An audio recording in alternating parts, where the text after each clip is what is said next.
We're embarking on a journey to uncover one of the most astonishing architectural and engineering marvels in all of human history.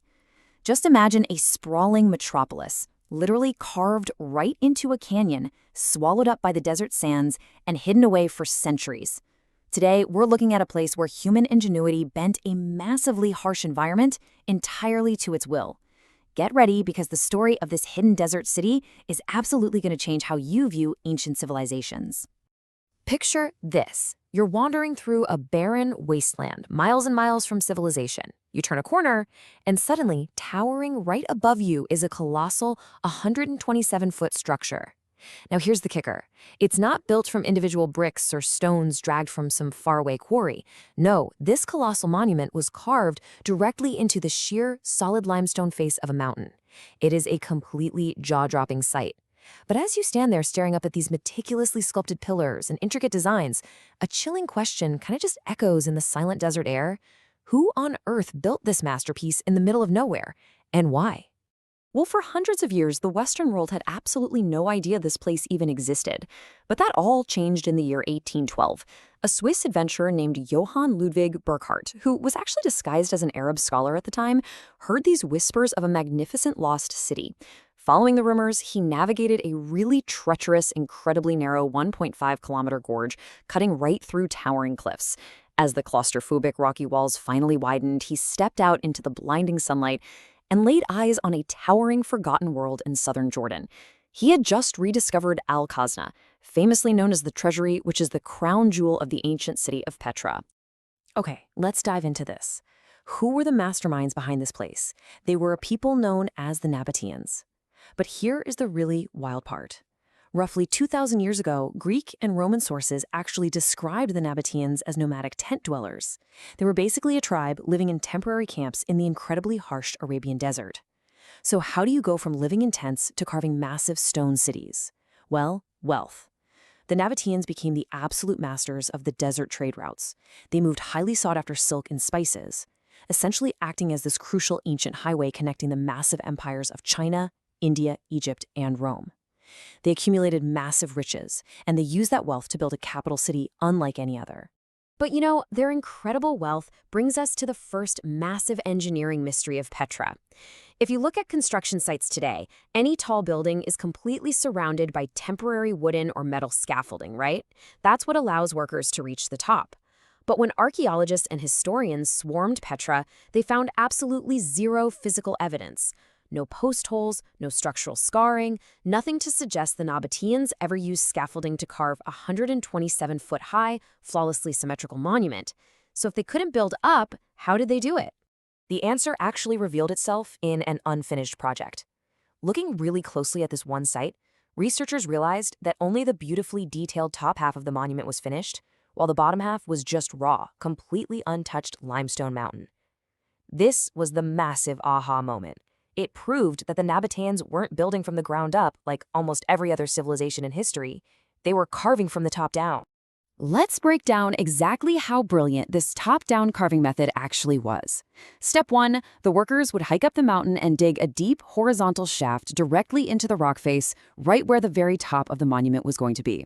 Step 2, standing securely inside that carved-out ledge, they'd start chiseling downwards, forming the roof and the tops of the pillars. And step 3, honestly, this is the stroke of absolute genius.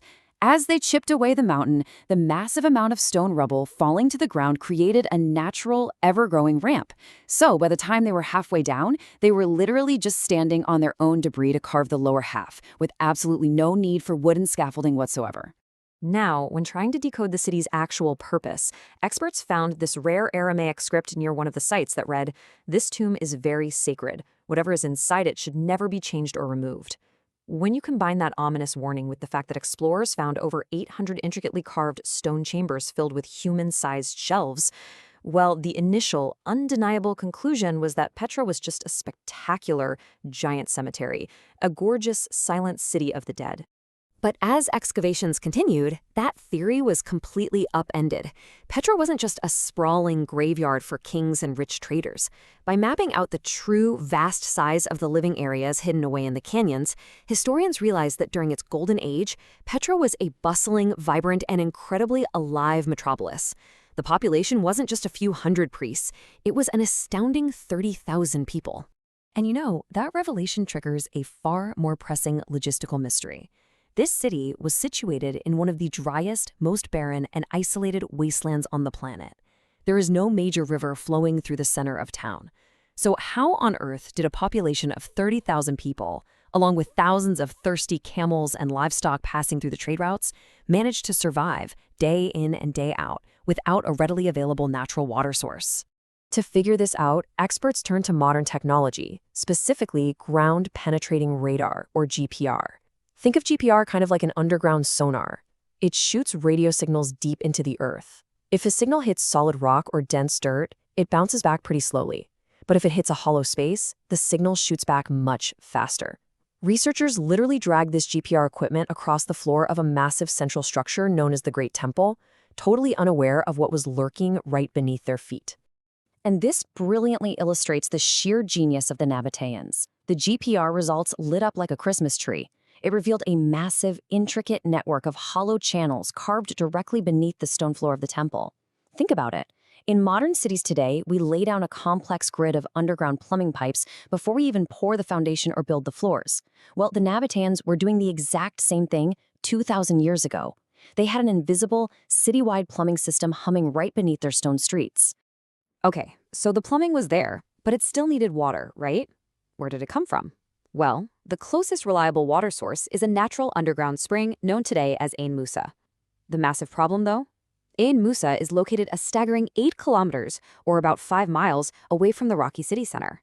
So the Nabateans had to somehow drag enough water to hydrate 30,000 people across miles of rugged, mountainous desert terrain using thousands of small, segmented clay pipes. The secret to their success comes down to a single number: 4 degrees. See, when you push water through miles of segmented pipes, you naturally create air pockets. Those air pockets build up massive pressure, which slows down the flow and bursts the joints, leaking precious water right into the sand. And you just can't afford to lose a single drop in the desert. Modern hydroengineers know that the absolute perfect slope to prevent these air pockets and keep water flowing smoothly is a subtle 4-degree angle. When experts measured the miles of ancient aqueducts leading from Ain Musa into Petra, they were stunned to find the pipes were pitched at a precise, immaculate 4-degree decline.